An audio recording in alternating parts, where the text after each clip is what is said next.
Waiting for a visa book summary in Hindi। Doctor Bhimrao Ambedkar फॉनस बेशक unstability के बारे में जानते हैं, लेकिन उन्हें जरा भी अंदाजा नहीं होगा कि असल में ये किस हद तक अमानवीय है। उनके लिए तो ये सोचना भी बड़ा अजीब है कि क्यों कुछ मुट्ठी भर लोग गांव से बाहर अलग थलग रहने को मजबूर हैं। वो भी ऐसे गांव के बाहर जहां हिंदू लोग मेजॉरिटी में रहते हैं। ये अछूत कहे जाने वाले लोग हर रोज गांव की गलियों से गुजरते हुए गंदगी और कचरा सर पे ढोके लेकर जाते हैं।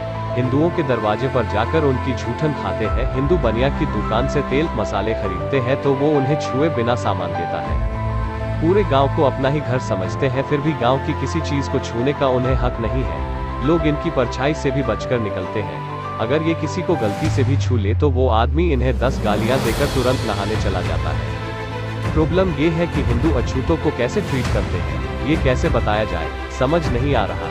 एक जर्नल डिस्क्रिप्शन या इस छुआछूत के केस रिपोर्ट और हिंदुओं का इनके प्रति ट्रीटमेंट, ये दो मेथड है जिनसे ये बात समझाई जा सकती है। मुझे लगता है कि पहले से दूसरा वाला तरीका ज्यादा इफेक्टिव है। मैंने जो ये सब बातें लिखी है वो अपने और दूसरों के एक्सपीरियंस के बेस पर है। तो अब मैं अपने साथ हुई उन बातों से इस कहानी की शुरुआत करता हूँ। Doctor B R.